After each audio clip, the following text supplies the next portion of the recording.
So, our introduction one, module one, we're gonna be learning about the describing cloud concept. So that's what we're gonna learn.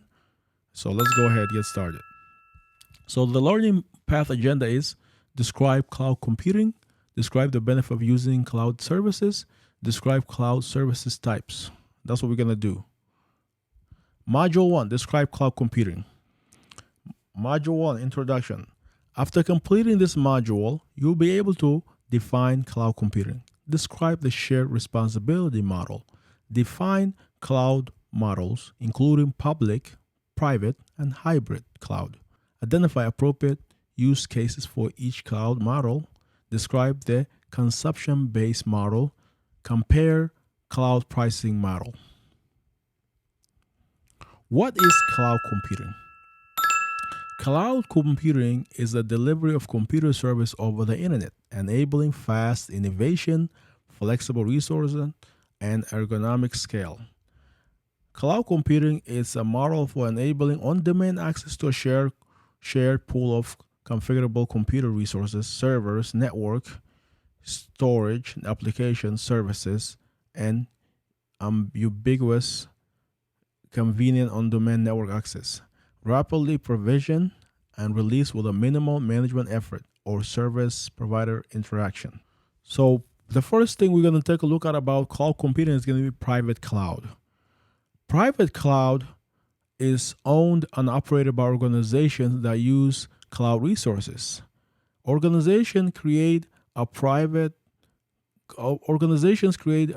environment in their data center.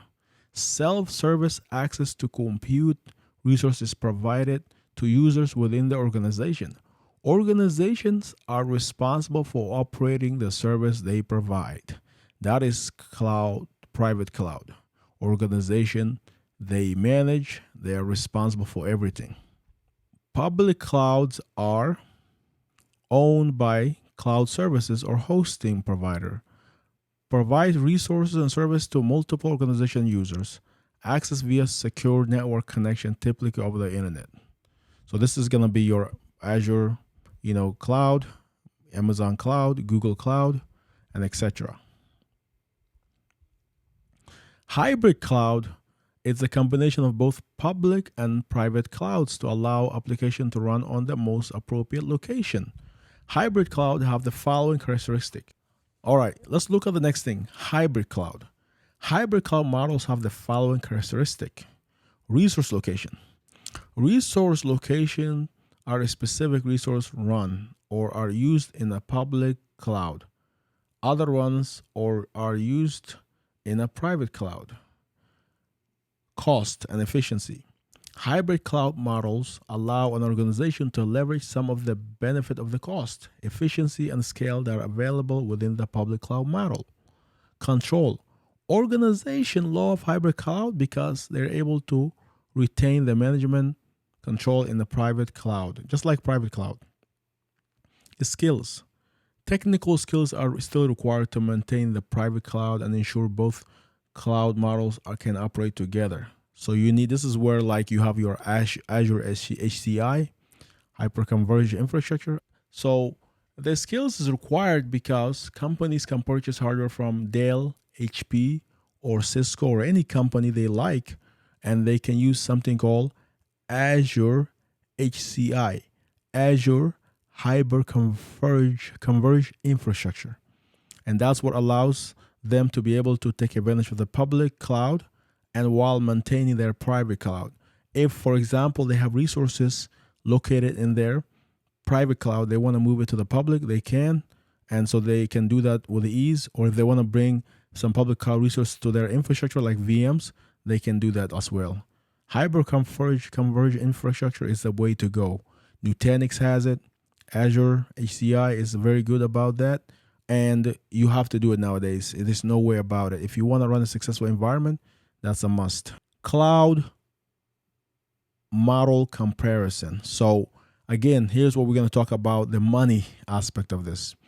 Public cloud is basically no capital expenditure to scale up. Application can be quickly provisioned and deprovisioned. Organization pay for only what they use. Private cloud, on the other hand, Hardware must be purchased for startup and maintained. Organizations have complete control over the resources and security. Organizations are responsible for hardware maintenance and updates.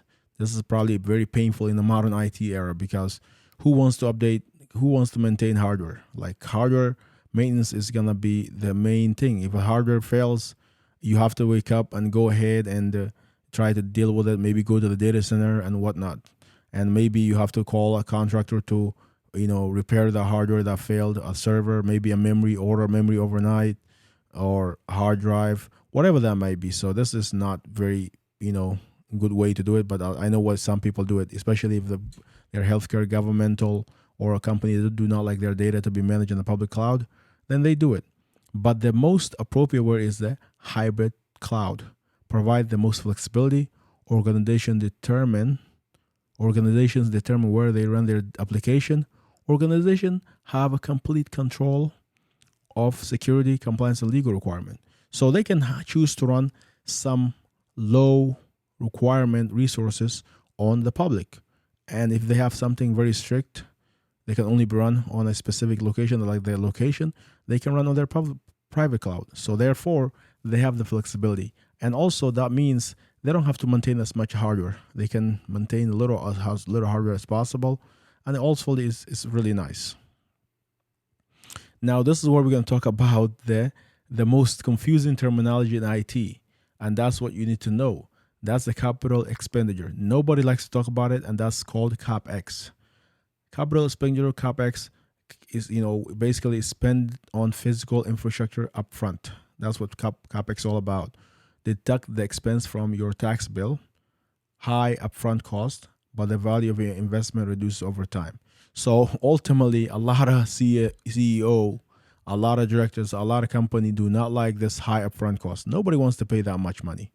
Nobody wants to renew the required hardware even if it's expiring. So that CapEx needs to be planned out correctly, because otherwise what's going to happen is you're going to go ahead with a large bill, and the CEO or the person running the organization may say, well, I'm not ready to spend this much money on this equipment. And so that's why with the CapEx, organization is very important to have it.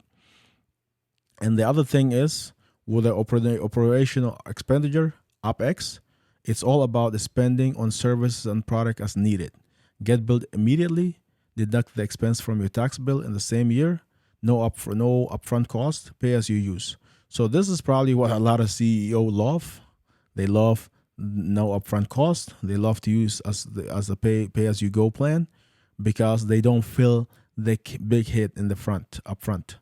But at the end of the day, depending on what you're paying a monthly, you still it may not be worth it. You may have to pay upfront to get something good. Then you don't have to worry about it later on. Later on, you don't have to spend a lot of money on investment. So OpEx and CapEx is very interesting, and it's done some of those things where if you're in the beginning of IT, you may not have to think about it a lot, but as you start getting deeper into your career, you have to think about it. And you have to actually prepare your organization to weigh that two options. Do they want to go CapEx because you want them to buy all the hardware requirement, all the information at once, or you want them to do like a OpEx where they can do like a upfront cost but pay as you go.